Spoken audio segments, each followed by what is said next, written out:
Donc, merci d'avoir accepté notre invitation pour ce panel de clôture du laboratoire numérique. Quel futur pour les espaces publics de l'après-COVID? Il y a quelques jours, on a enregistré le panel d'ouverture que vous allez pouvoir voir lundi prochain, dans lequel on se focalisait beaucoup sur qu'est-ce qui se passe dans les 4 villes pendant les mesures de confinement. Et ce que j'aimerais qu'on puisse faire aujourd'hui, c'est... un moment parce que... ¿Está bien? Si? OK. Ce que j'aimerais qu'on puisse faire aujourd'hui, c'est essayer de se projeter sur qu'est-ce qui va se passer dans les prochains mois, mais aussi à plus long terme dans les prochaines années. Donc, je vais d'abord, la façon dont on va fonctionner, c'est que je vais vous donner la parole à tour de rôle pour que vous nous présentiez un peu vos réflexions sur des questions qui avaient été envoyées là, avant le panel. Et ensuite, on aura une discussion plus ouverte. J'ai quelques questions supplémentaires pour échanger entre nous. Donc, juste pour présenter rapidement qui sont les panélistes. Donc, il y a de Paris, ou plutôt de Saint-Denis, en région parisienne, Christine Bellavoine, qui est sociologue, responsable du secteur des études locales de la mairie de Saint-Denis.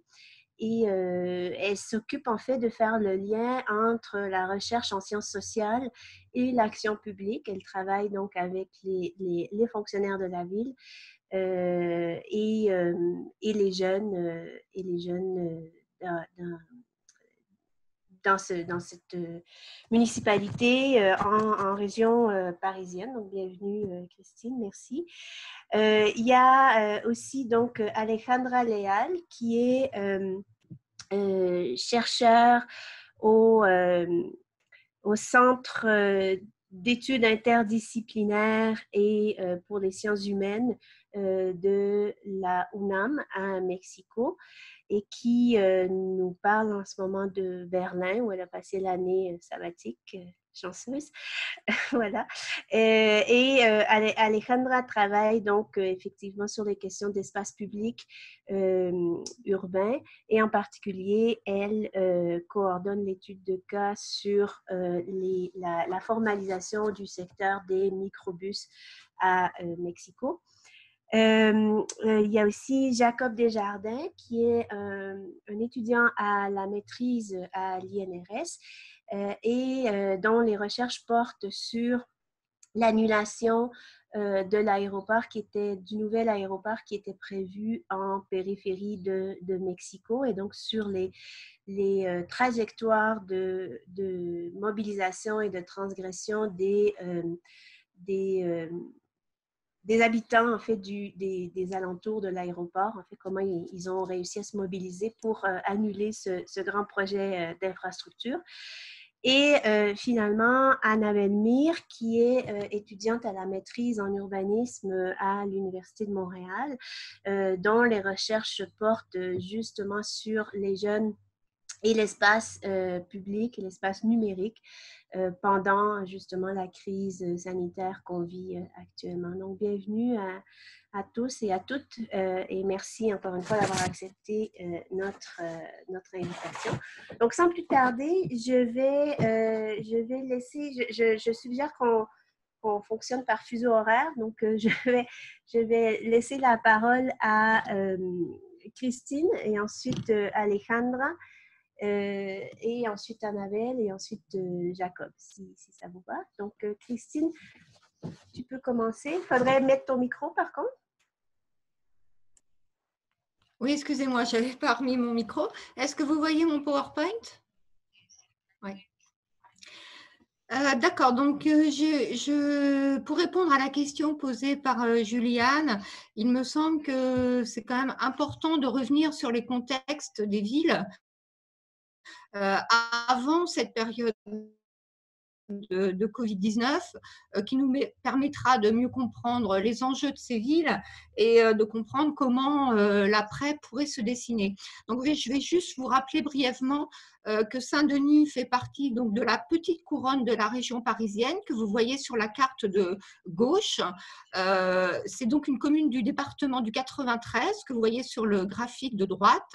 Et pour très rapidement vous donner un indicateur de cette ville, vous voyez sur le graphique du bas la répartition des villes.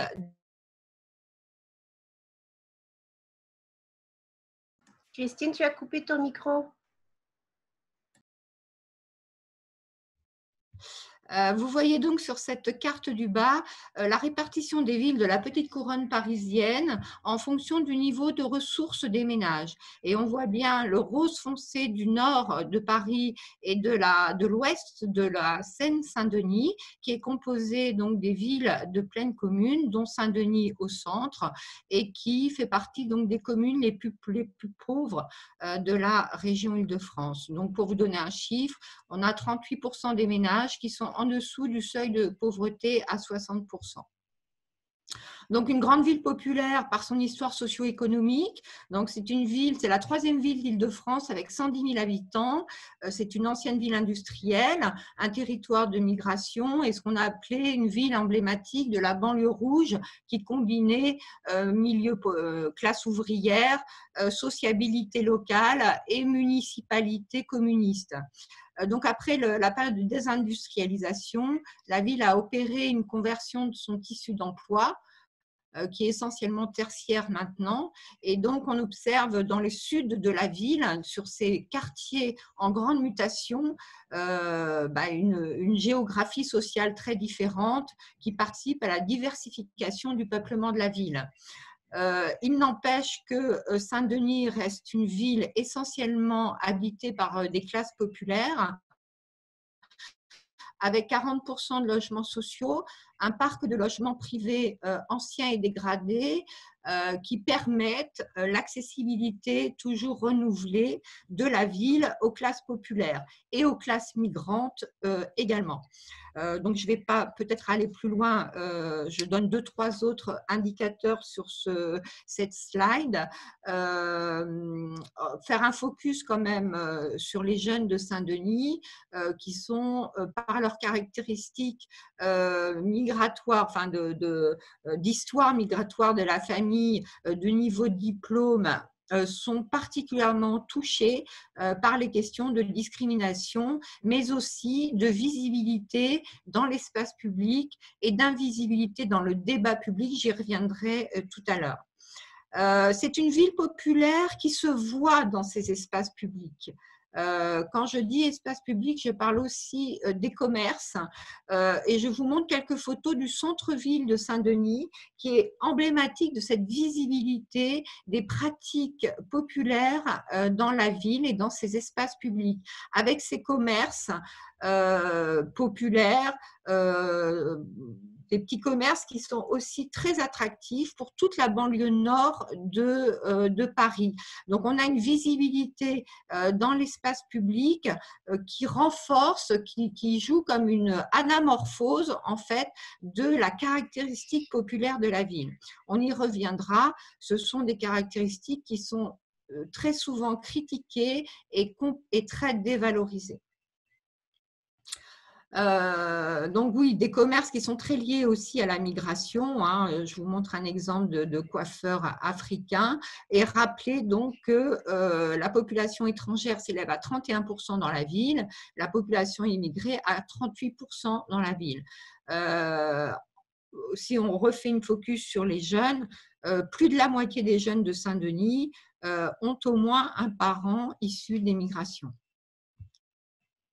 Alors, pendant la période de Covid, Saint-Denis s'est distingué, j'ai envie de dire, par une surexposition à la mortalité. On a déjà des études qui sortent sur la surmortalité constatée dans les villes de plus de 100 000 habitants et Saint-Denis apparaît comme la ville la plus touchée par la surmortalité liée à l'exposition au virus. Donc déjà, peut sans surprise mettre en avant les facteurs qui permettent de comprendre ce phénomène qui se conjuguent tous, qui se conjuguent dans la situation de Saint-Denis. Les métiers ouvriers et employés qui sont occupés encore par 60% des habitants sont les métiers qui ont continué d'être exercés pendant le confinement.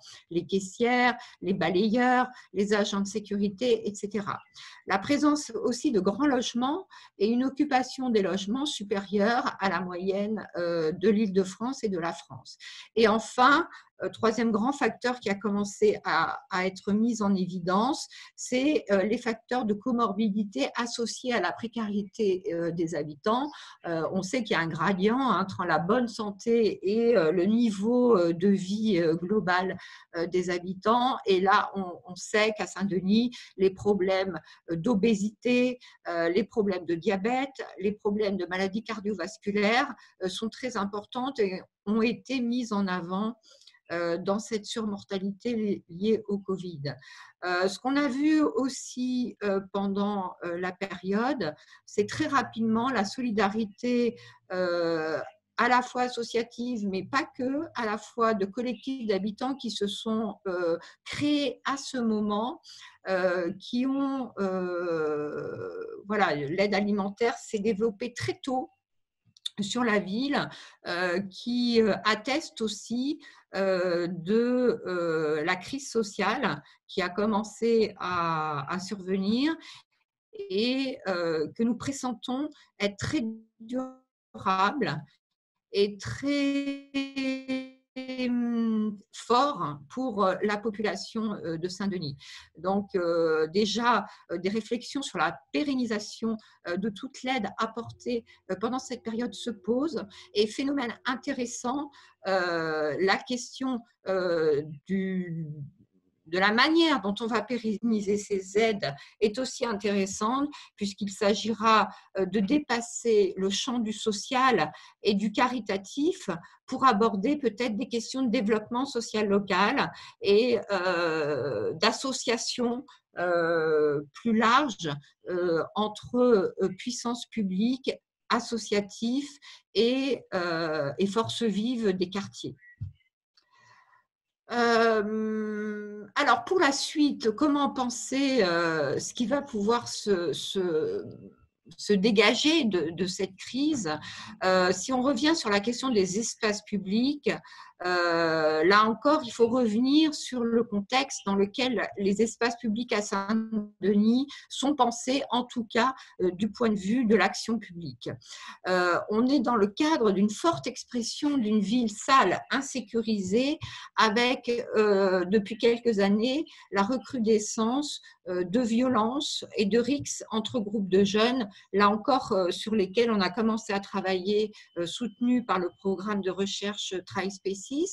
L'espace public est aussi rend visible et lisible la présence d'activités illicites, les trafics, les rodéos, dans tous les quartiers, et ces pratiques illicites sont principalement associées aux jeunes. En tout cas, la catégorie jeune est utilisée pour construire un idéal type, j'ai envie de dire négatif, des personnes déviantes dans l'espace public. On a là également le contexte d'une problématique jeune police très dure et inscrite dans l'histoire longue des quartiers populaires et des jeunes, du vécu des jeunes racisés des quartiers. Donc ce contexte-là de regard stigmatisant sur les jeunes hommes racisés présents dans l'espace public, pour schématiser vraiment quelque chose qui est beaucoup plus complexe, et son inverse, c'est-à-dire leur invisibilité dans les espaces de débat public, comment ça s'est exprimé pendant la période de confinement. On a eu, puisque beaucoup de ces espaces publics ont été désertés, on a eu une visibilité exacerbée de ces jeunes hommes dans l'espace public qui ont maintenu à minima une certaine forme de vie sociale dans l'espace de proximité. On sait bien, bon, voilà, peut comprendre pourquoi. Par exemple, il y a eu des occupations d'équipements sportifs, de stades en plein air, dans lesquels des matchs ont continué à se dérouler, etc., qui ont fait l'objet de nombreuses critiques, opprobes de la population et des acteurs plus institutionnels, comme étant une forme, voilà, la manifestation d'une irresponsabilité de leur part. Et puis, dans cet espace public plus déserté, même s'il ne l'a pas été, vous le voyez bien, on a eu face à face quand même, encore plus qu'avant, des expériences de contrôle policier qui ont donné lieu à pas mal d'abus. Donc, ces situations, dès le début du confinement, ont fait l'objet de retours médiatiques très, très critiques, avec encore une fois une stigmatisation sur les quartiers populaires qui ne respectaient pas les consignes, qui étaient responsables. Mais ce qui est intéressant, c'est que très rapidement, ces premières expressions dans les journaux, etc., se sont très, très vite stoppées pour faire place à une vision beaucoup plus sociale et mesurée, mettant en avant à la fois la difficulté de vivre ces confinements dans des quartiers d'habitat social, sans balcon, sans jardin, dans lesquels les classes moyennes pouvaient allègrement transgresser les consignes sans être vues. Et par ailleurs, a été quand même très, très fortement parlé et analysé le fait que c'était dans ces quartiers que vivaient les personnes qui étaient louées par ailleurs pour nous permettre de continuer à vivre normalement. Donc, tous les métiers voilà, exercés. Donc, il y a eu des changements comme ça de regard qui ont été intéressants.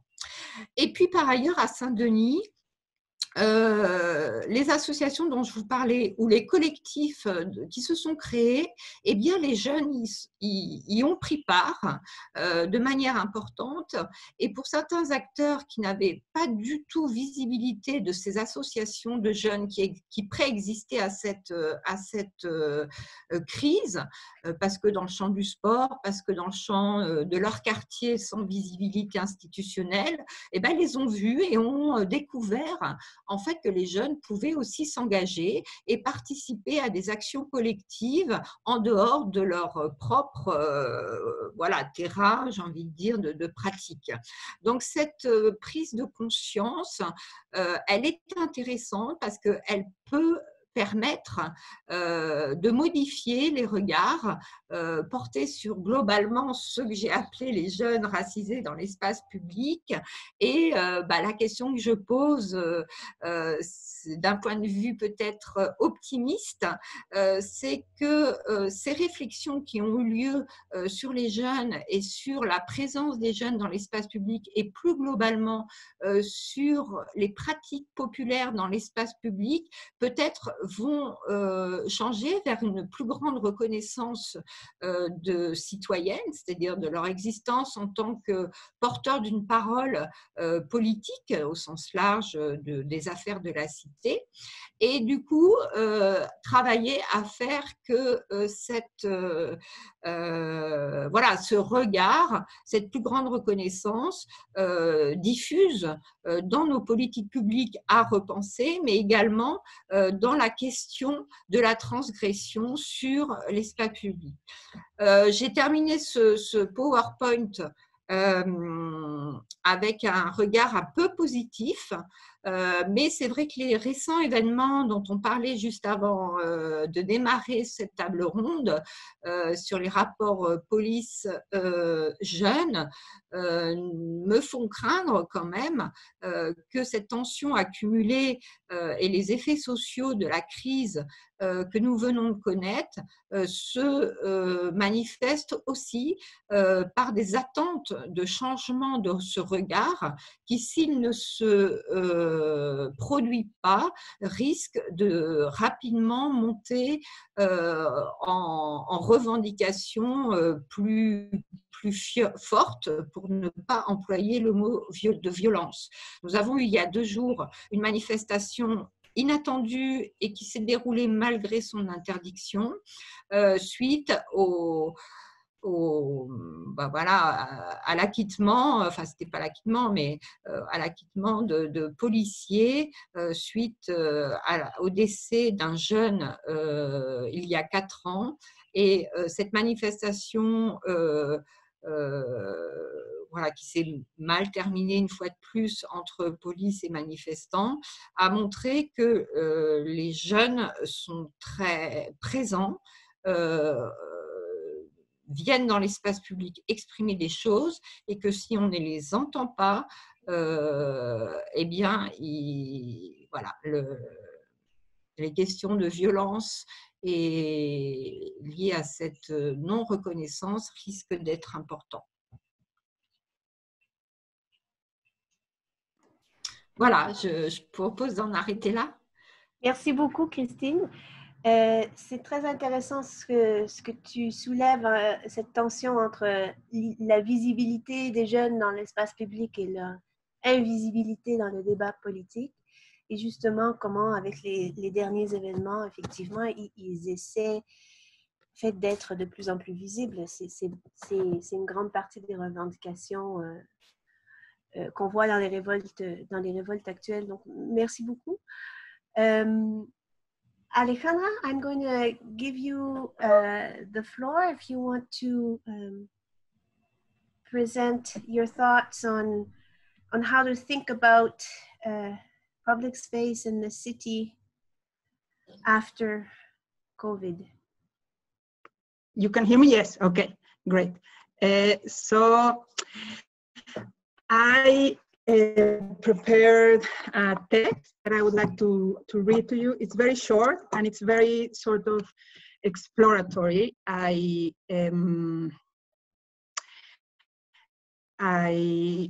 find it difficult to do like long-term reflections at this point with all the uncertainty around us. So that's what I want to talk about.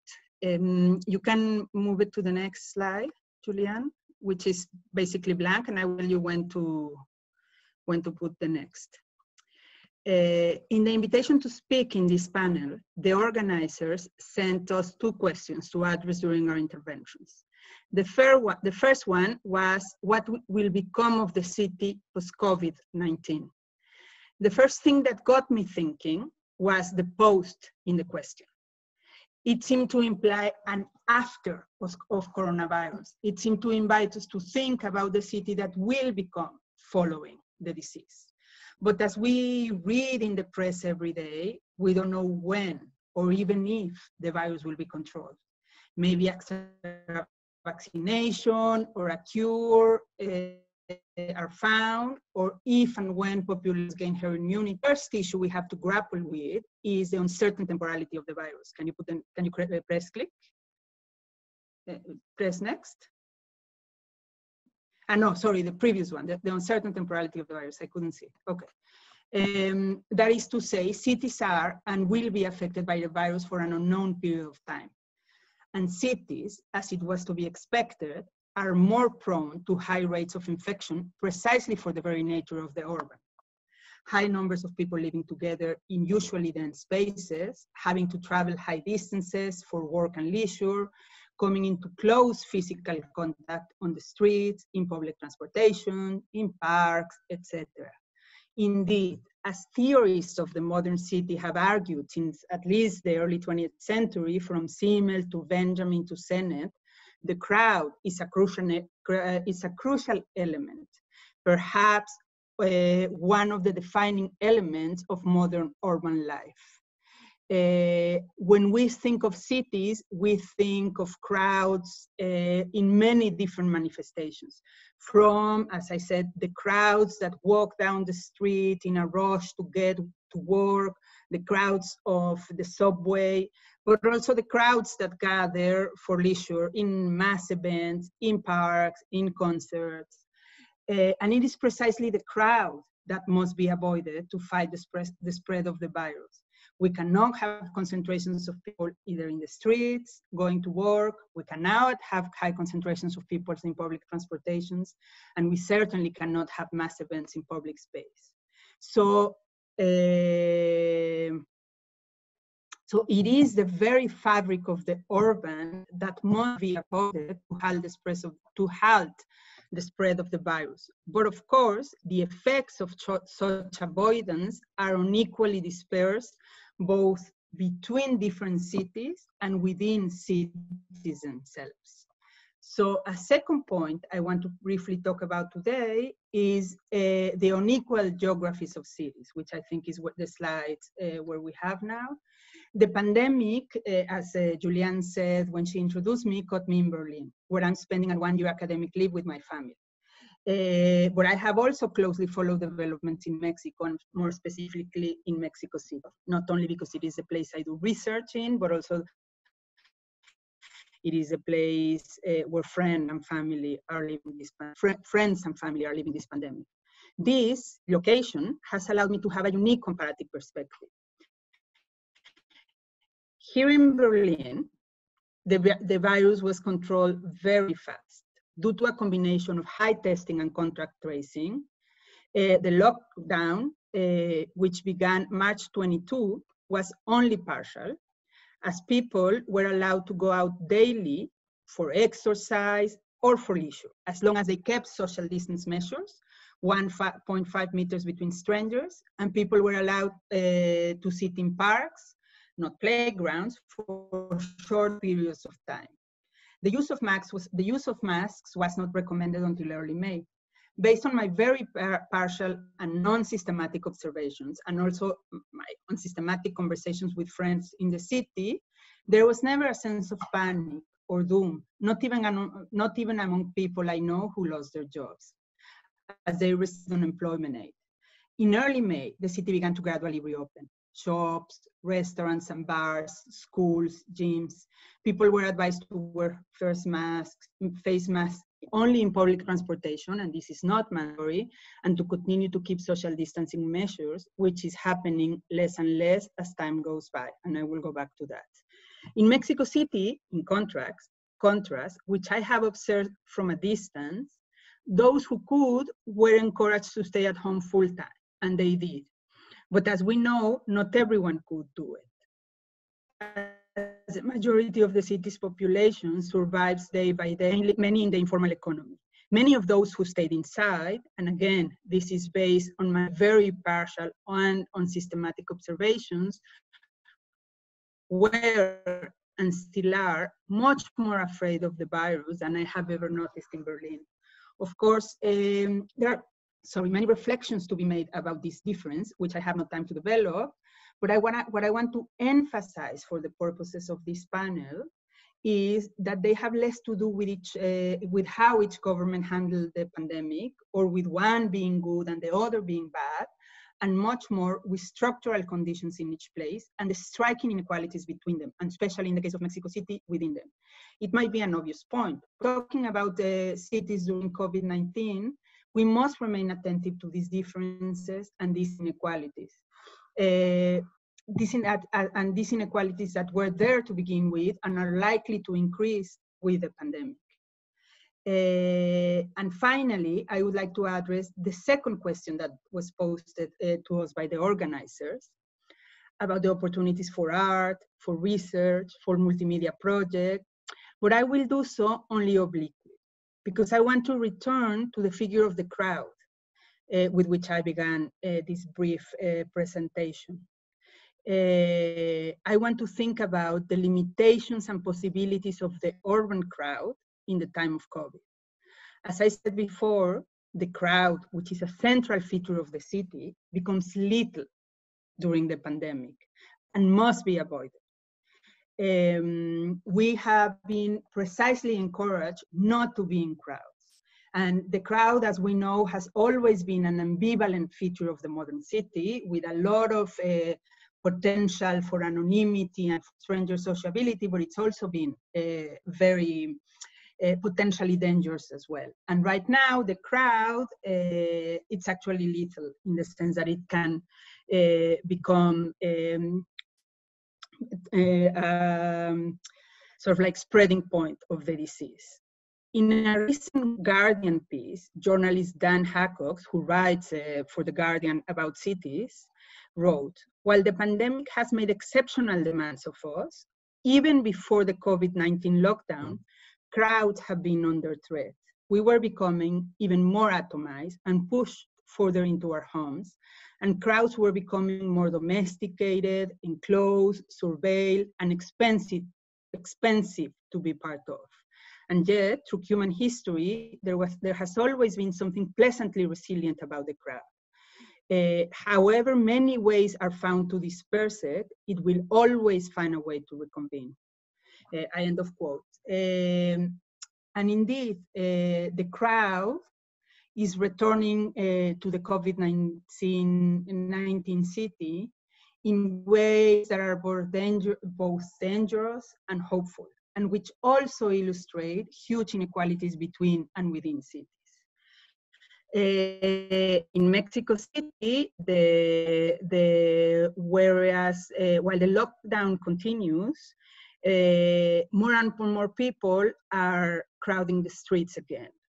This weekend, as the national sort of like campaign of social distancing officially came to a close, although the authorities are insisting that people must stay at home, but last weekend we saw images in the press of hundreds of people in the streets, in the historic center, the subway is still full, and these images were met with a lot of criticism. But it is a combination of lockdown exhaustion and the very real need to get out to work.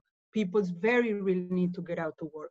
That is to say, in a place like Mexico City, the crowd cannot remain dispersed, as it is sort of like a condition for people's very survival.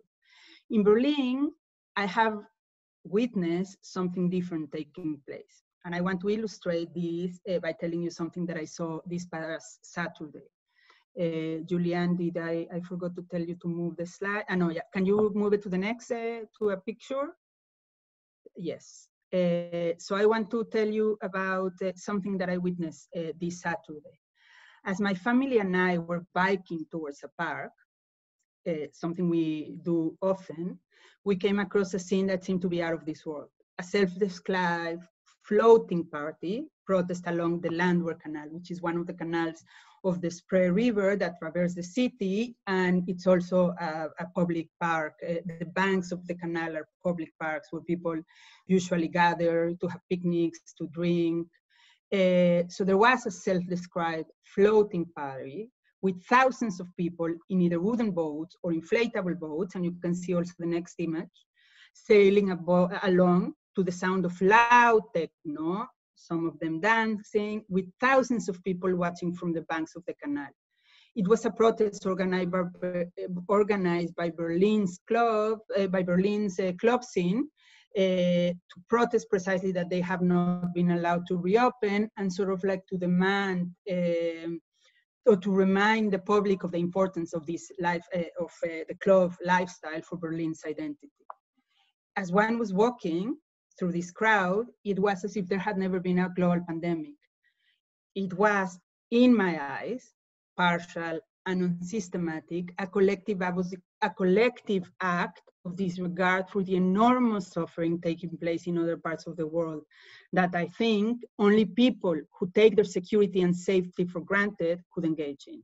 So we have a very different manifestation of the crowd that can emerge in a very different context than in Mexico City, and that again illustrates and reproduces the inequalities between these places. But there are other crowds that have taken the streets and that have emerged as a beacon of hope during the pandemic. And those are the Black Lives Matter crowds in the United States. The hundreds of thousands of people that have taken the streets to protest the assassination of George Floyd by the police. thousands and thousands of bodies coming together, defying the dangers to protest the more daily virus of racism. Thank you. That's it. Thank you, Alejandra. This contrast is quite striking. We will certainly come back to it in the discussion. Thank you very much also for the comparative outlook and reflection on temporality. I think this is very important. Is it really a post-COVID city, or will we ever be in a post-COVID city? I think this question is really important. How can we think about the future in the midst of such uncertainty? It's really not an easy task. Thank you.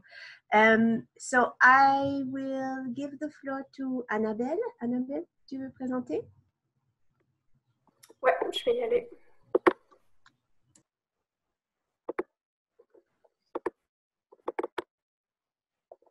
Est-ce que vous voyez mon PowerPoint là? Yes. I have to mute my.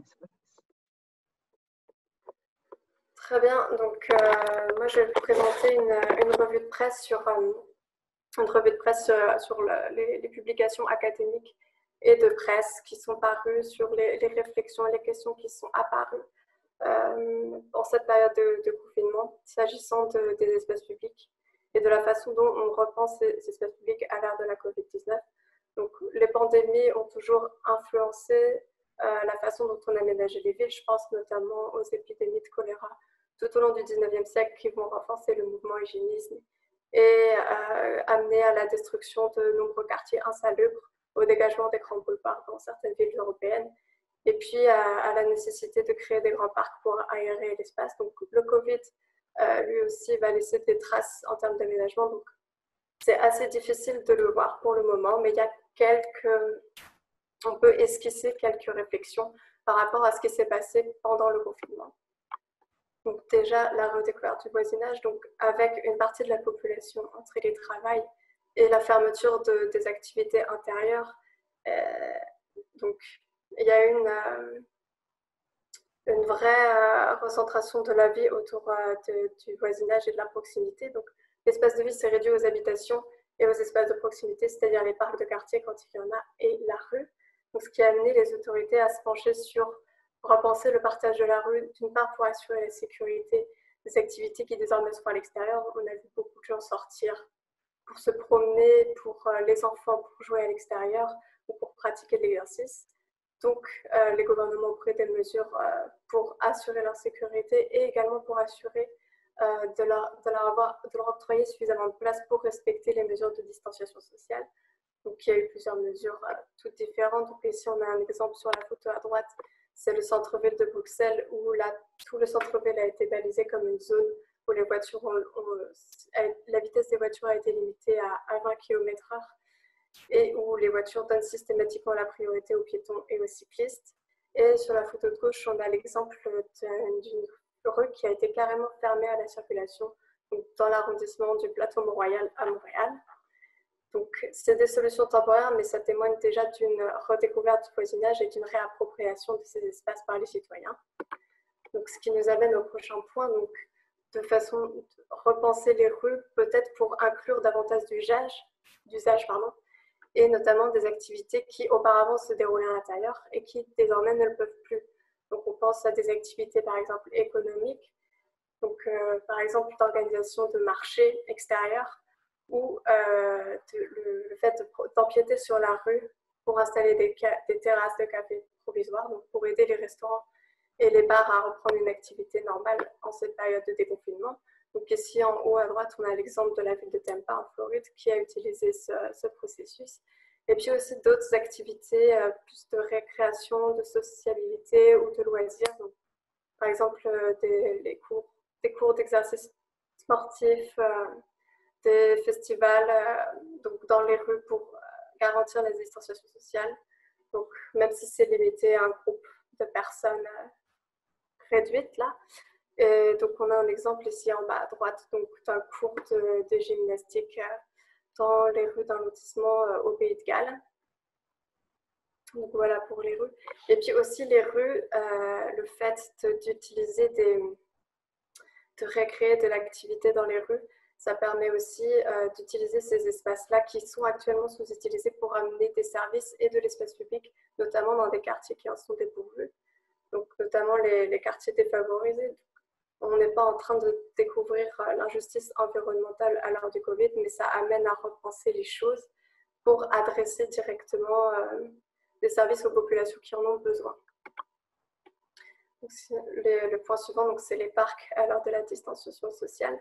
Donc l'usage des parcs a été très contrasté durant cette période selon les mesures qui ont été prises pour limiter l'accès aux espaces publics. Donc il y a des villes qui ont décidé de fermer complètement les parcs. Il y en a certaines où ça a rouvert très vite, d'autres où ça a réouvert en période de déconfinement, mais il se pose la question de le refermer ou pas, puisque ça génère beaucoup de questions par rapport au respect des normes de distanciation sociale et aussi le fait de voir des parcs, la crainte de voir des parcs bondés qui serait donc un risque de transmission supplémentaire.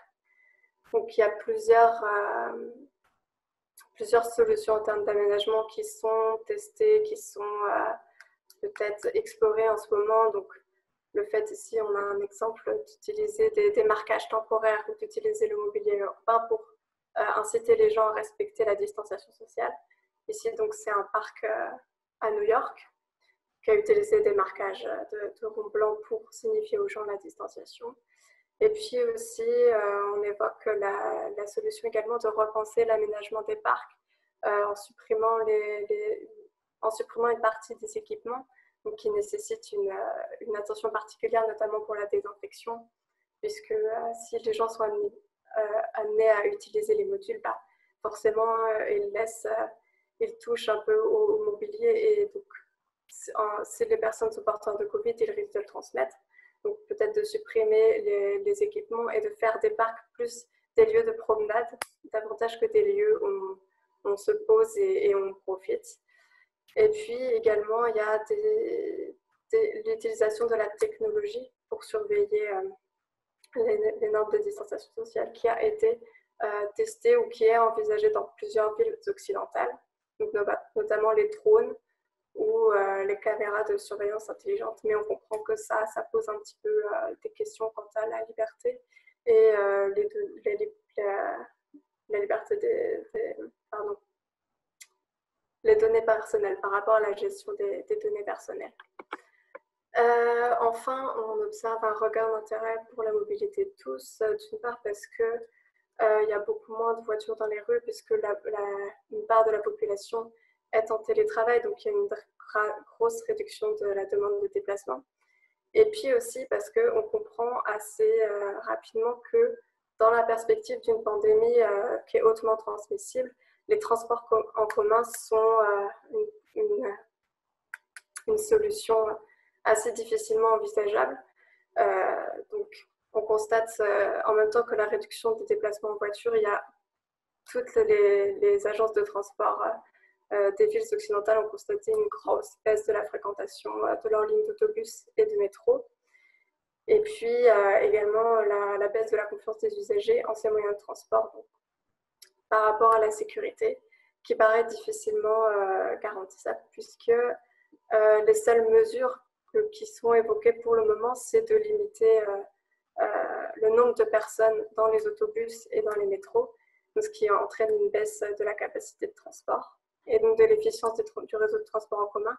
Donc les villes investissent massivement en ce moment dans leur réseau de transport cyclable pour proposer une alternative qui permettrait de respecter les normes de distanciation sociale.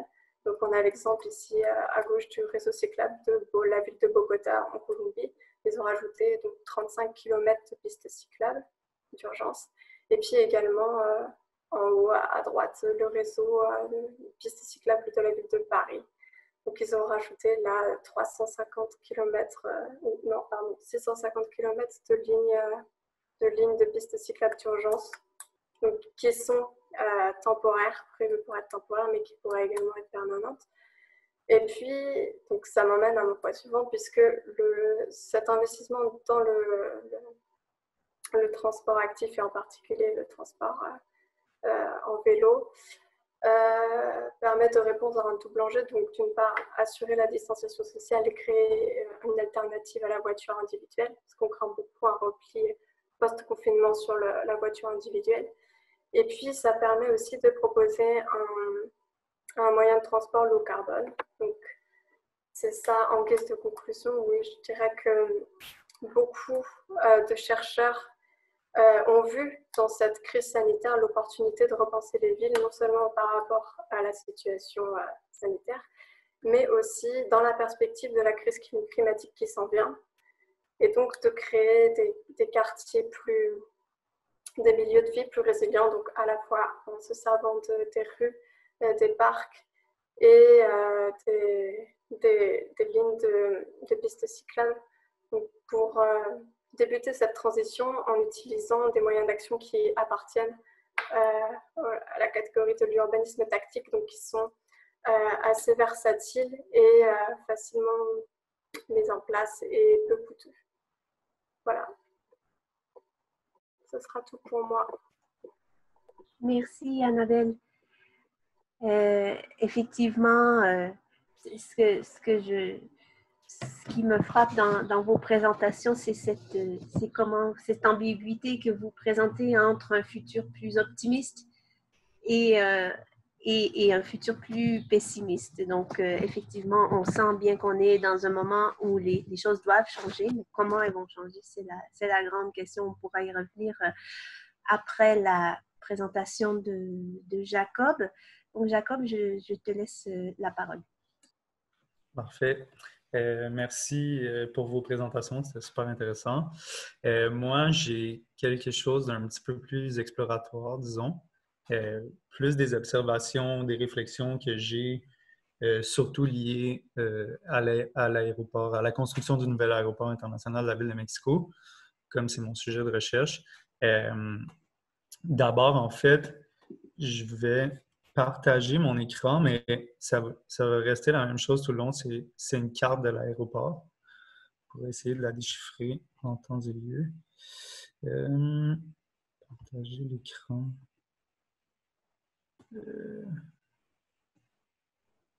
OK, excusez. C'est le bouton, voilà. OK, je crois que ça fonctionne, non? Vous voyez la carte? Oui. OK, c'est bon, parce que moi, je ne vous vois plus, mais bon. OK. Donc, oui, c'est ça. Dans le fond, tout le long de cette pandémie, depuis le début de cette pandémie-là, je me demandais, en fait, il y avait une question qui me revenait en tête, surtout après avoir lu plusieurs articles par le passé sur la construction du nouvel aéroport international de Mexico à Texcoco, parce que maintenant, il est important de préciser que le projet s'est déplacé suite à la consultation de AMLO. Le projet, en 2018, le projet s'est déplacé finalement à Santa Lucia, qui est à peu près à une quarantaine de kilomètres du site du premier projet, dans le fond, de l'aéroport. Puis, il y avait des groupes militants qui demandaient justement, qui se questionnaient sur combien de fois est-ce que vous avez voyagé en avion dans votre vie? Est-ce que vous l'utilisez souvent comme moyen de transport? Puis, est-ce que ça vaut vraiment la peine d'augmenter la richesse, dans le fond, de ceux qui vont les utiliser au détriment de ceux qui vont perdre finalement leur territoire, puis l'accès au territoire, probablement l'accès à leur chez-soi aussi. Puis justement, pour faire le pont avec la situation actuelle, il y a ici Will Prosper, Will Prosper, excusez-moi, qui est un militant cinéaste montréalais, qui disait justement dans un micro ouvert à l'émission Plus on est de fou, plus on lit sur l'antenne de Radio-Canada. Je vais le citer parce que je trouvais que sa citation était super forte et liée justement avec le voyage, mais justement il disait « J'ai juste envie de dire, arrêtez de faire chier le monde avec ça va bien aller. Ça va bien aller pour qui? Est-ce que je peux savoir? Est-ce que ça va bien aller pour celui qui n'a jamais pris l'avion de sa vie, dans un pays qu'on appauvrit et qui finira par mourir d'un virus qui a voyagé beaucoup plus que lui. Donc, en fait, c'est ça, ma réflexion se porte surtout autour... excusez, j'ai enlevé le mode plein d'écran parce que je ne vous vois pas. Je préfère vous voir. Donc, c'est ça. En fait, la réflexion, pour moi, c'était de se dire quel est l'impact finalement du voyage en avion, considérant qu'en moyenne, par jour, en temps normal, il y a environ plus de 100 000 voyages en avion qui se font. En 2019, il y a eu des records qui ont été atteints de comme 220 000 voyages en avion pendant quelques jours au mois de juillet. Mais à qui prend l'avion, c'est vraiment une minorité de gens. Puis finalement, qui en subissent les effets des personnes qui sont déjà paupérisées. Puis, disons, dans le cas de la ville de Texcoco, auquel je me suis attardé, c'est ça affecte vraiment la région qu'on voit. Je ne sais pas si on voit mon curseur, mais ça affecte vraiment la région ici, Nexquipayac, San Salvador, Atenco. J'ai eu justement une entrevue avec une militante qui habite à San Salvador, Atenco, puis qui est située entre deux tronçons de l'autoroute qui est ici, Pyramides-Texcoco. Pour faire une mise en contexte de pourquoi cette carte-là, premièrement parce que c'est un groupe militant qui s'appelle Geocomunes, qui se penche sur divers enjeux de mégaprojets urbains, de développement urbain au Mexique, puis qui fait de la cartographie. Moi, je trouvais que cette carte-là est comme un peu complexe, c'est vraiment très chargé, mais pour moi, ça représente vraiment bien ce qui est en fait le projet de l'aéroport de la ville de Mexico, qui est finalement pas seulement l'aéroport en soi qu'on voit ici, mais en fait des autoroutes, l'ouverture de certaines carrières pour pouvoir extraire des minéraux pour construire les autoroutes et les pistes d'atterrissage. Donc voilà, puis on peut voir ici dans le bas à gauche le premier rapport, l'aéroport actuel qui est Venustiano Carranza, qui est à peu près 3 fois plus petit que l'aéroport actuel qui projette de construire. Donc, dans le fond, moi, je me penchais plus sur la résistance, finalement, à partir de la transgression. Puis, je me penchais surtout sur la résistance au quotidien. Donc, en fait, dans un but de sortir des concepts classiques de ce qui est résister, soit notamment par des organisations syndicales, manifestations, occupations, etc. Ça ne veut pas dire qu'il n'y a pas ce genre de mobilisation dans le cas de l'aéroport, mais la manière de ce qui ressort de mon terrain, en fait, c'est que cette mobilisation-là est vraiment surtout au jour le jour et peut être aussi très ponctuelle. Disons, je pense à une militante qui me racontait qui était dans l'état de Guerrero, puis en une soirée est revenue à Texcoco puisqu'il y avait un barrage qui s'organisait, puis elle a décidé de tout de suite revenir automatiquement, peu importe que ça prenne le nombre d'heures pour voyager, mais elle a vraiment décidé de revenir automatiquement pour être parmi ses camarades de lutte. Donc, finalement, dans la situation du COVID actuelle, ce que ça change des dernières communications que j'ai eues avec certaines militantes, la lutte continue finalement, malgré que l'aéroport de Texcoco ne va pas être construit, ou en tout cas ne semble pas être construit, l'autoroute, disons, Pyramides-Texcoco continue d'être construite. En fait, il y a déjà, les bouts de l'autoroute sont là. C'est ça, la militante en question, sa maison est entre deux bouts de l'autoroute, donc il continue de la menacer, de l'exproprier par toutes sortes de méthodes coercitives assez violentes.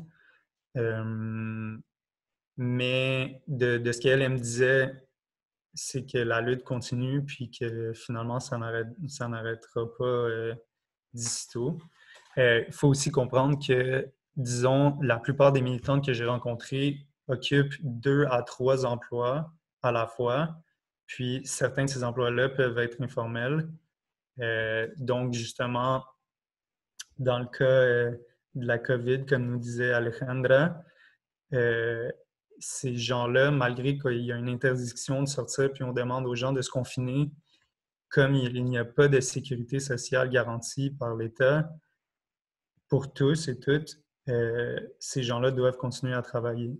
Donc, en plus d'être exposés à la fois au virus par la construction des aéroports, qui peut-être n'utiliseront jamais dans leur vie, bien, en plus, ils doivent aussi s'exposer en allant travailler parce qu'il n'y a pas de sécurité sociale qui est attendue pour elles et eux. Bien, surtout elles, parce que j'ai fait des entrevues avec des femmes notamment. Puis, j'irais finalement, en terminant, je lisais un article qui est paru dans la Jornada qui parlait finalement de l'aéroport de Santa Lucia où récemment, le 27 mai, c'est un article qui date du 27 mai, ils ont trouvé des restes de 60 mammouths finalement en faisant de l'excavation pour pouvoir continuer l'aéroport. Donc c'est ça, finalement, est-ce que le passé rattrape aussi le présent et détermine ce qui va se faire dans le futur? Bon, là, c'est sûr que les constructeurs, eux, disent que ça n'arrêtera pas les constructions, ils vont devoir détourner les pistes, donc ils vont trouver un moyen. Est-ce que ça va étendre le territoire? Est-ce que ça va toucher plus de gens que ça n'en touche déjà? Puis il faut aussi rappeler qu'à Santa Lucia, il y a une résistance qui est organisée depuis le début de la consultation qui a eu lieu en 2018, puis qui s'exprime plus ou moins dans les mêmes paramètres que celle de Texcoco. Puis, évidemment, les gens de Texcoco ont des liens avec les gens de Santa Lucia, surtout des peuples de Tecamac.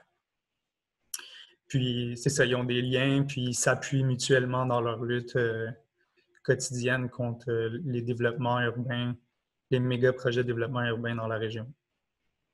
Donc voilà, je m'arrêterai ici. Merci. Merci, Jacob. It's very interesting to think about, as you ended, the past which will perhaps prevent the construction of the airport, but we wonder if we will still need it. That's the big question with restrictions on international mobility that we are living through right now. And we may be living through for a very long time. I thank you very much for all of your presentations. I think they show the breadth of the transformations we're going through right now. I very much like the quote you mentioned, Jacob, by Will Prosper. It goes back to this question of optimism versus pessimism. Optimism, we know things are changing, but should we be optimistic or pessimistic? That's an open question. I would like to hear you now on 3 aspects of this city, this COVID, post-COVID city. The first one, I would like to hear you going back to what Alejandra was saying about the crowd. The crowd is what the city is all about. It has always been. Annabelle showed examples of how the public space is being designed in response to the current situation and the need for public space, which is very obvious. How do you think that the changes we see in people's behavior in public right now, will these habits last or not? What sorts of sociability, social life will we see in the near future? What sorts of transgressions to these new rules as well? Because there's a number of new rules about 2 meters distance, the mask, etc. So I'd like to hear your thoughts on sociability in the city right now. Perhaps we can start with Christine.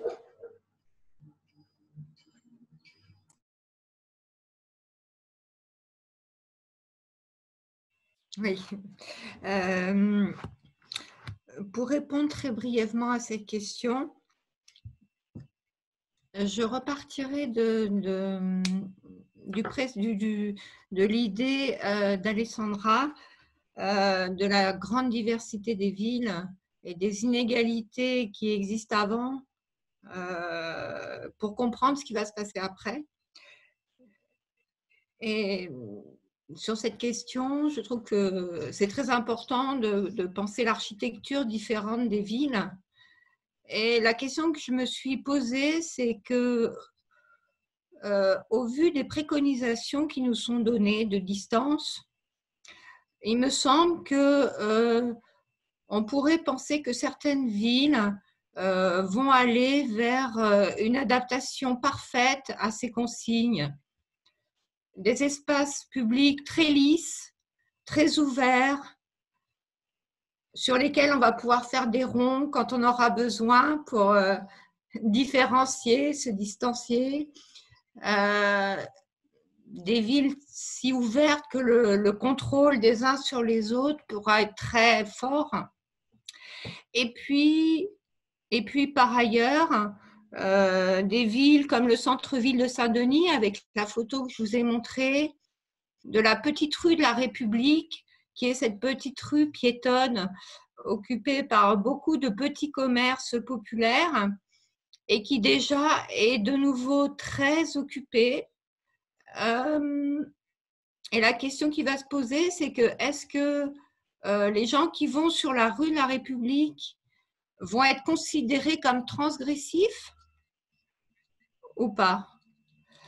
Bon, j'aurais d'autres choses à dire, mais peut-être je vais arrêter là. Merci.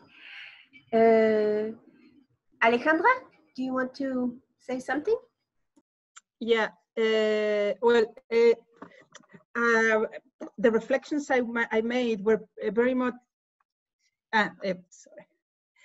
were very much inspired by this question of the crowd and sociability in the city. And the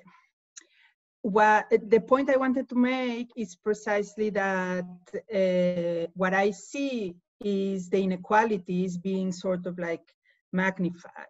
And on the one hand, between cities, because I mean, the irresponsibility that I see the Berlin techno protesters displaying, it's a responsibility that one who knows that the consequences won't be huge can take, right? If they get sick, they will get proper care, and etc. So it is a transgression that has a context, and also that I mean, if we saw this type of transgression in a city like Mexico City, I think it would be sort of like read by the international press as part of this lack of civilization.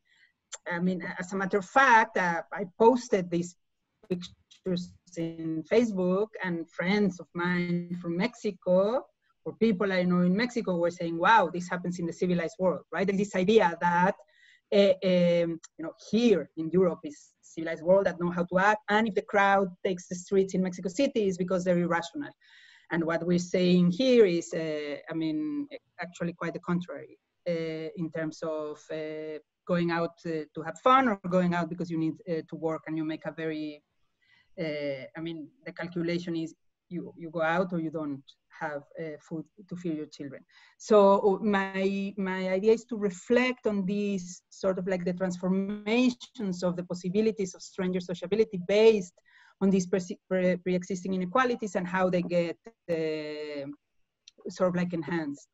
And also within cities, in a place like Mexico City that it's already highly segregated, we might see much more segregation in public space, right? Those who don't have to use public space because they can stay at home or because they can take a car won't. And I mean, it's only those people who are forced to be out, at least now. We don't know. I really, I'm very hesitant to predict what will happen because I have absolutely no idea.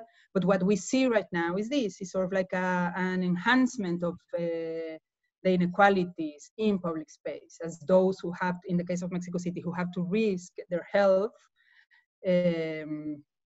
are actually occupying the streets, and those who don't can be safely inside. That's my reflection for now. I think it's interesting because close to where I live, which is a middle-class neighborhood, it's interesting to see that people who can stay at home in the street, Insurgentes, is being recolonized by people who are normally not there. Young people young homeless people who actually occupy a street where they would be chased before, because there's a sort of a blurring of spatial segregation as well, because higher class people are not outside. So people who are normally not in these neighborhoods are now here. So it's actually very interesting. I think it supports what you're saying. Who is going to use public space? I don't know. I don't know, Annabelle or Jacob, I don't know if you have something. Annabelle, do you want to say something? Or? Je suis d'accord sur l'idée que la ségrégation spatiale va un peu définir les comportements. Et puis je rajouterais aussi que avec la nécessité de la distanciation sociale et tout le respect des normes sanitaires, y compris peut-être le port du masque un jour obligatoire dans l'espace public, ça va empêcher aussi une des fonctions de l'espace public qui est un peu la rencontre informelle entre les gens. Donc, je pense que du coup, cette peur de l'autre, parce que cette peur d'être contaminé par la maladie va faire que les gens peut-être vont se réunir dans l'espace public, mais entre gens qui se connaissent. Et donc, ça va un peu limiter le rôle, une des fonctions de l'espace public qui aide la rencontre. Voilà, pour moi. Effectivement, l'image que tu as montrée des parcs à New York avec les cercles, on voit effectivement, l'espace public, il est utilisé comme une extension de l'espace domestique et non comme un espace de rencontre. Et c'est pour ça, moi, je trouve que l'image de la foule que nous donnait Alejandra est très forte, parce que la foule, c'est aussi le contact physique. La foule, c'est beaucoup de gens qui se touchent. Et si on ne peut plus toucher, comment est-ce qu'on peut établir une relation sociale? En fait, c'est une grande question. En fait, moi, ça me préoccupe beaucoup, parce que j'ai beaucoup de difficultés à voir comment on peut établir des modes de relations sociales sans le contact. C'est très difficile, en fait.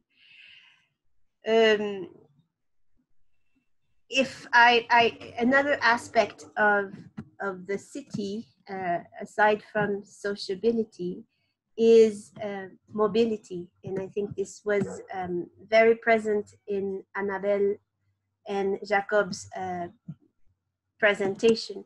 So what will change in terms of mobility in this new city? Jacob, do you want to start? Oui, ben en fait, j'aurais voulu rajouter quelque chose par rapport à la sociabilité, mais je vais commencer par ça. Mais dans le fond, pour juste apporter peut-être une nuance par rapport à Mexico, disons moi par rapport à l'expérience de mes amis de la ville de Mexico, moi je côtoie des gens qui sont dans la communauté d'escalade de Mexico, puis c'est des gens quand même de la classe moyenne pour la plupart. Puis en fait, ils utilisent le privilège qu'ils ont une voiture pour pouvoir sortir finalement. Pas tous et toutes, parce qu'il y a quand même des critiques qui se font à cet égard-là.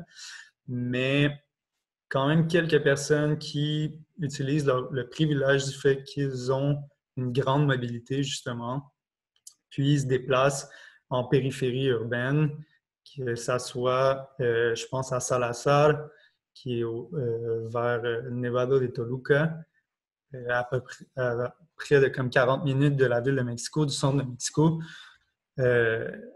puis qui finalement va avoir un effet justement de potentiellement transporter le virus avec eux, puis aussi considérant que les zones d'escalade sont situées, particulièrement dans ce parc-là, sont situées directement sur les terrains des agriculteurs et des fermiers.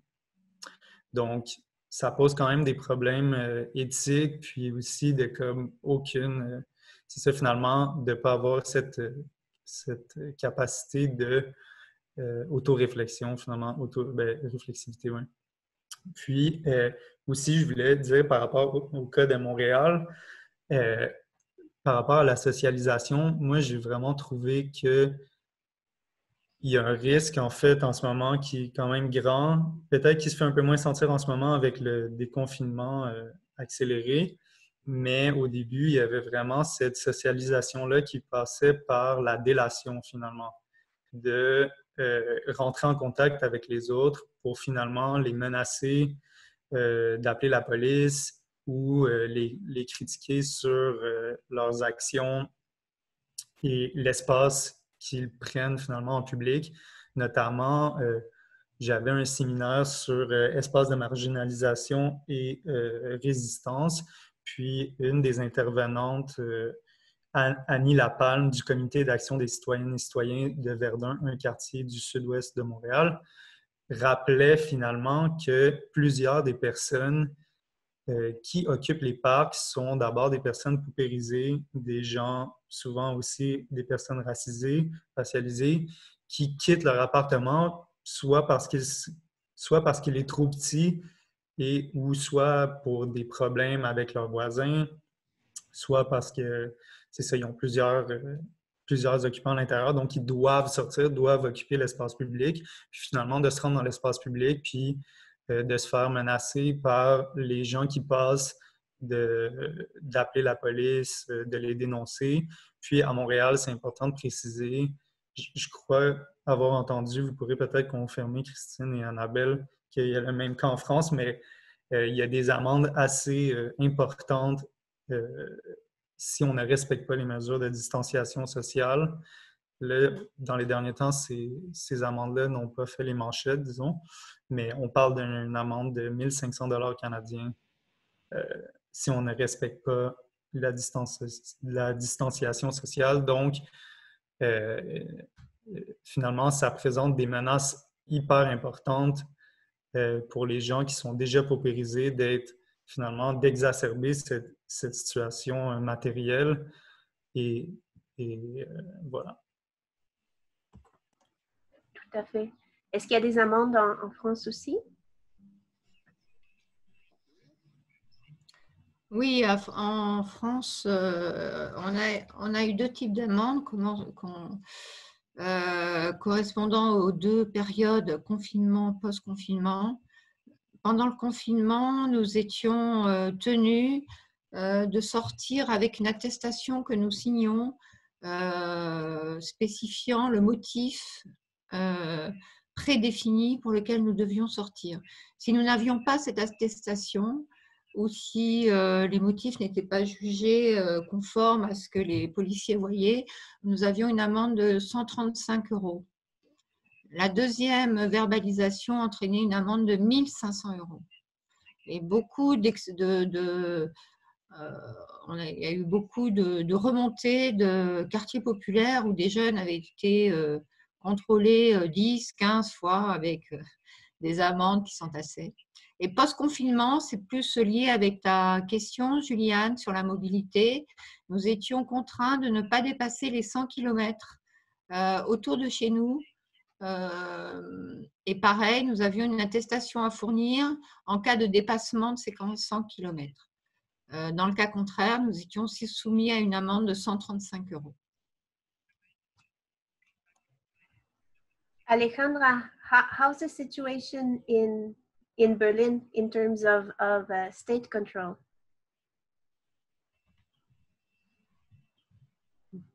In terms of fines? Fines, yes. There were also, I think the fines continue to be the same because the social distancing measures haven't changed in terms of how many people, or they changed a bit, but basically you are supposed not to be in large groups. If not, you can get a fine. Then the fines had been suspended because there was sort of like a judge ruling, and then they are I mean, now people can be fined, but the fines are not very large. And for example, in the boat protest that I saw, I mean, it went on for hours until the police broke it out. I don't know if they put fines on people, but clearly they're not being very strong in enforcing here in Berlin, at least here in my neighborhood, which is what I know. I mean, but I want to say something about that. At the beginning, they had the federal guidelines said that people had to have ID with them and proof of address, precisely to see if, because you were allowed to go out within your household, I mean, with members of your household, either your family or your roommates. So people were required to carry ID with them. And the city of Berlin canceled that requirement, arguing that that discriminated against undocumented people and immigrants without papers, and they didn't want to put those at risk. So, so because of this, you didn't really have to carry ID. So, I mean, they could not really know if you were with your family or not. But I think it was for a good reason. Here in Mexico, there weren't any fines, and the city government was really clear that they wouldn't impose any fines. So the police control is not comparable to what you're describing in Montreal, in Europe, and what we saw also in the United States. But this leads me, perhaps we can switch to this question and go back to the question of mobility later if we want to, but there has been a lot of discussion about one of the effects of this crisis would be an increase in state control and an increase of power for the police and authoritarianism. Self-discipline, disciplining mobility, disciplining the body. I would like to hear you on this. Do you see this as something that's going to stay for a long time? Is it, or do you see that it's something temporary? What's your opinion on this from where you stand? I don't know if someone wants to start first. Jacob? Oui, ben en fait, moi, récemment, j'ai fait une capsule sur les détenus, donc déjà, il y a déjà un contrôle par l'État qui est exercé sur eux, sur elles et eux. Tout ça pour dire que finalement, ce contrôle-là s'est renforcé de manière hyper intense, puis c'est sûr que, disons, ce qui risque de rester en termes de contrôle, ou les effets de ce contrôle-là risquent de renforcer en fait des relations hyper complexes entre les détenus et le personnel des établissements carcéraux et aussi soit les agents correctionnels, mais aussi le personnel de santé. Parce que moi, je m'attardais finalement à la perception des détenus sur le bien-être sanitaire et leur rapport au corps et à l'espace. Puis pour les détenus d'une prison, d'un établissement carcéral de Montréal, ils ont été, dans certains secteurs, ils ont été placés en isolement pendant 24 heures sur 24 pendant plus de 3 semaines, sans possibilité jamais de sortir. On leur fournissait des cellulaires pour qu'ils puissent appeler leur famille, mais seulement 2 semaines plus tard. Donc, il y a, oui, un contrôle qui se fait dans la population en général, mais aussi chez ces populations-là, marginalisés, à qui finalement on donne peu d'attention en temps général, en temps normal, il y a vraiment une exacerbation des tensions et du contrôle qui est exercé sur eux, puisque normalement, bon, ils ont une relative liberté, permission de sortie pour aller voir le médecin, accès au parloir, appeler. Certains ont des peines différentes, donc ils peuvent avoir certaines permissions de sortie, mais c'est sûr que le contrôle dans l'établissement carcéral s'est resserré sur eux, malgré que ça viole beaucoup de droits qui sont entérinés dans les chartes des droits et libertés, puis aussi dans les conventions des droits humains de l'ONU, etc. Donc, une exacerbation des contrôles déjà actuels dans un contexte déjà enfermé, comme la prison, effectivement, et des choses dont on ne parle pas du tout, un peu comme disait Christine, c'est-à-dire s'il y a une invisibilité de ces abus-là dans le débat public. Christine, tu voulais... Oui. Sur cette question, il y a toujours une marge entre les règles et leur application, et ce, quels que soient les métiers, que ce soit dans tous les métiers en lien avec la population, que ce soit les métiers du social, de l'accueil, de nos administrations ou de la police. Mais cette marge, elle est à la fois utile pour adapter la règle à l'esprit de cette règle, mais encore faut-il qu'elle soit utilisée dans le même sens et pour aller vers justement ce qui est attendu de la règle. Or là, ce qui est advenu très rapidement, c'est que les règles que les policiers devaient appliquer, n'étaient pas très claires. Par exemple, on ne pouvait sortir que pour des courses de première nécessité. Mais qu'est-ce qu'une course de première nécessité ? Il y a eu des contraventions données pour des achats de gâteaux pour les enfants, par exemple, et les policiers jugeaient que ce n'était pas de première nécessité, ou des protections hygiéniques pour les femmes, ce n'était pas de première nécessité.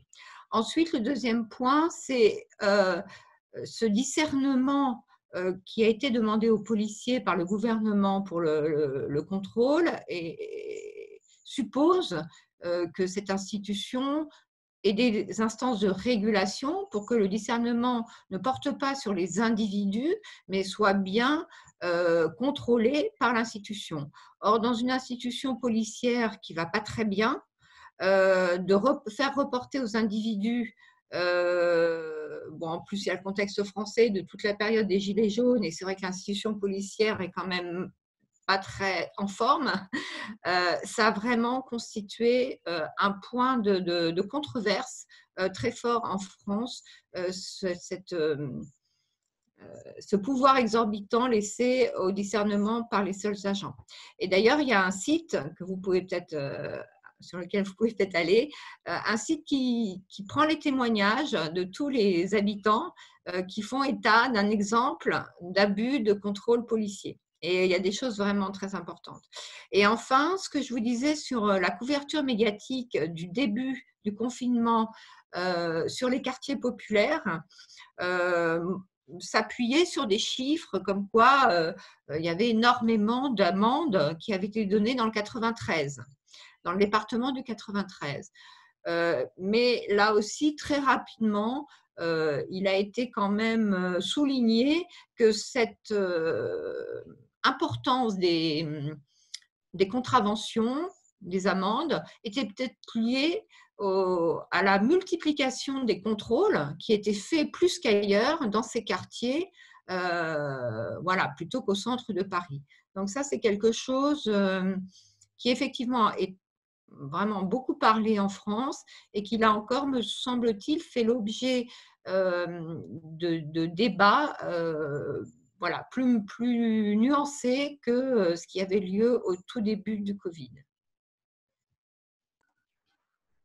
Annabelle, est-ce que dans ta recherche, tu as vu une diversification des mesures de contrôle? J'ai assez peu lu de choses là-dessus. en général, parce que mes recherches ça portait plus sur l'aménagement, donc j'ai dû zapper ça dans mes mots-clés, ça ne me permettait pas de voir ça. Mais concernant la régulation dans l'espace public, pour venir à ce que tu disais, Jacob, j'ai été dans un espace public, dans un parc à Montréal, là, il y a quelques semaines, et le parc était vraiment bondé, il y avait beaucoup de monde, et il y avait les policiers sont passés, et ils n'ont pas donné d'amende, ils ont juste rappelé à l'ordre, en fait. Donc ça pose aussi la question de la mise en vigueur. Là, je pense que peut-être à Montréal, l'amende, elle est trop élevée pour que même les policiers se disent on va vraiment l'appliquer là. Et puis, sur la régulation, je dirais aussi qu'il y a une régulation qui se fait entre les usagers. On l'a dit aussi, je ne sais plus qui. Et puis aussi entre les groupes de pairs pour sortir ou pour avoir des comportements. Il y a, je trouve, beaucoup de contrôle entre les différents membres d'un foyer, des amis ou de la famille qui ont une influence sur le comportement que tu vas avoir dans l'espace public parce que tu vas te sentir coupable ou pas. Et ce qui est dommage, c'est que ce soit dans l'espace public avec des étrangers ou entre les groupes de pairs, c'est que le sujet est tellement crispant qu'il n'y a plus du tout de tolérance et plus d'objectivité, de dialogue serein entre les deux camps. En fait, t'as l'impression que c'est vraiment genre très très ambivalent entre ceux qui vont l'appliquer à la lettre et ceux qui vont avoir une plus grande tolérance. Et j'imagine que ce genre de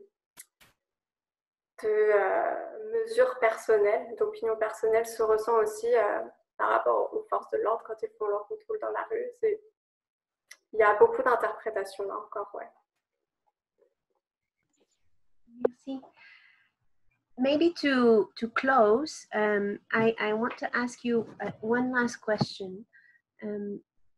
Annabelle mentioned that our spaces has shrunk to the very micro local street and in our house. Yet at the same time, we remain very connected digitally, unequally, of course. Not everyone has the same access to this digital world, but we all have, we are all conscious that this is going on everywhere in the world right now. We are with different rules and regulations, but we are all living through this global crisis. So when we think about the city, in the past decades, the city was thought in a global way, right? Jacob mentioned the airline travel, and it was a hypermobile, hyper-connected definition of urbanity that we had, of course, unequally distributed. I think this was very clear in Jacob's presentation, but also in Alejandra's presentation and in all of your presentation in Paris as well. I would like to hear your thoughts on this. How is this digital city and this micro local city we're living in right now? Is this something that will continue? Do you think that, how is this going to change our daily life, our mobility patterns, our sociability patterns, our relationship with the police, with the state? I don't know if anyone has any thoughts on this global connection between the cities and how this is articulated with the very micro, local, everyday life that we're living in a very confined space. Alejandra? I mean, I am very hesitant to talk about the future, like what will become. What I can talk about is the present.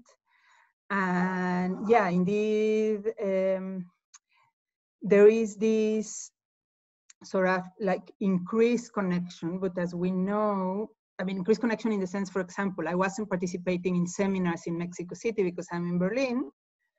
And now I'm participating in my seminars because I can, because everyone is participating from a distance, so I can be, you know, But on the other hand, as we know, it is precisely the physical contact, coming into contact with people in class or in seminars, where a lot of things are created beyond the exchange of information, right? And those things are clearly not happening now, also for the kids in school, where they do have access to classmates. And well, my girls are already back in school here in Berlin, but only for 2 days a week.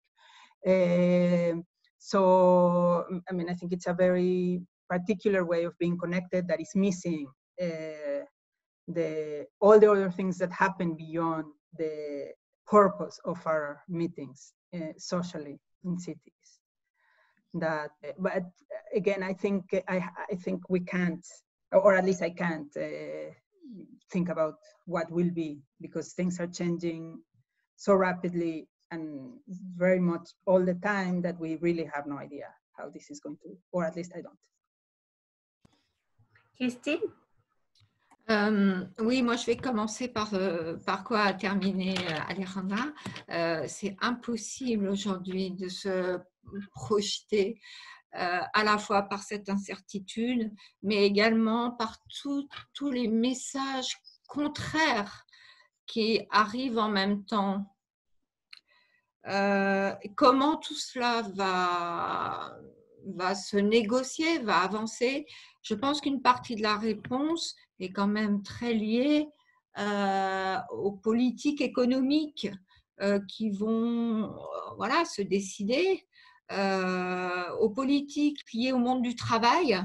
Je vais prendre juste un exemple sur ce champ-là. Au début du confinement, on a eu beaucoup de textes, d'expressions sur le confort, sur la modernité, enfin grâce au confinement, qu'on allait pouvoir accéder en France à un monde du travail modernisé où le télétravail allait faire un bond en avant spectaculaire, où tout le monde était quand même plus tranquille. Et puis au fur et à mesure, on a vu les limites de cette tranquillité avec beaucoup plus d'expression sur l'assèchement du travail, en fait, dans nos cellules individualisées, la plus grande dépendance à la hiérarchie, la difficulté de faire collectif pour innover, changer ou avoir des marges justement de manœuvre. Et donc, on a à la fois des tendances qui sont très contraires. Certaines entreprises, pour parler juste sur cette question de comment les politiques au sens stratégique des choses vont utiliser cette période, on voit déjà des entreprises qui se disent bah oui, on va continuer ce télétravail. Est-ce que c'est pour l'aspect confort des agents ou est-ce que c'est pour l'aspect meilleur contrôle, individuation du travail et atomisation des agents? On ne sait pas en fait. Et voilà, je sens des forces, des discussions, des débats qui rendent impossible pour moi en tout cas une quelconque projection claire d'un sens. Effectivement, c'est très difficile. Le monde du travail, effectivement, le contrôle individuel, comme disait Alejandra, le manque de contact physique ou tout le langage non verbal qui est absent sur ces plateformes devant notre écran. Est-ce que Annabelle, tu voudrais dire quelque chose qui pourrait servir en même temps de conclusion? Non, là-dessus, j'ai pas de commentaires à ajouter. Ouais. Je pense que c'est très dur de se projeter. Même si on peut voir certaines choses, au final, ça dépendra beaucoup du contexte, de ce que nos dirigeants vont décider. Finalement, on est assez limité à ça, en fait. En ce moment, on attend les nouvelles directives qui vont être prises. Et puis, voilà. Jacob? Oui, dans le fond, ouais, c'est ça. Je rejoins le propos des autres en disant que c'est un peu dur de se projeter dans le futur. Seulement, on peut voir peut-être en ce moment, en s'attardant à ce qui se passe maintenant, finalement, que justement cette communication, disons, transnationale qu'on peut voir en ce moment, finalement, dans les événements des dernières semaines, passe par la résistance. Finalement, il y a une socialisation transnationale qui se passe par la résistance, notamment avec la multiplication des manifestations en l'hommage à George Floyd. Ce qui m'amène finalement à dire un truc que je n'ai pas pensé à dire pendant ma présentation, mais dans le fond, mes réflexions sont surtout inspirées sur la temporalité, disons, sont surtout inspirées par Mitchell Wright, qui, dans son livre Physics of Blackness, Beyond the Middle Passage Epistemology, nous parle de l'importance de s'attarder au maintenant, qui, elle comprend comme un concept épiphénoménal, dans le sens où le maintenant comprend le passé, le maintenant et le futur. Puis, ce qui est là, dans le fond, de voir l'histoire de manière linéaire, donc ce qui va se passer dans le futur. Pour elle, ça posait 3 limites, puis je rejoins vraiment ces limites-là, cette compréhension de la temporalité linéaire-là, mais d'abord parce que l'origine est difficile à retracer. Et ici, c'est sûr que le virus, on voit un peu où il commence, plutôt à quel moment il commence, mais on ne sait pas d'où il vient, on ne sait pas quand il arrive, puis la seule interprétation qu'on a, c'est une vision qui est quand même assez occidentalo-centrée, puis qui sert un discours finalement dominant. La deuxième limite qu'elle identifiait aussi, que je trouve qui est super importante, c'est la hiérarchisation finalement, qui est associée à une vision linéaire de l'histoire. C'est-à-dire que finalement, on va surtout s'attarder aux leaders, dans le cas de la COVID, aux leaders des méthodes d'adaptation aux nouvelles contraintes socio-spatiales. Puis ça va finalement invisibiliser des gens qui sont déjà marginalisés puis qui ont d'autres modes d'adaptation qui est lié plus au quotidien puis à la survie, c'est ça, au jour le jour. Puis finalement, une troisième limite, c'était de lier finalement l'agentivité des gens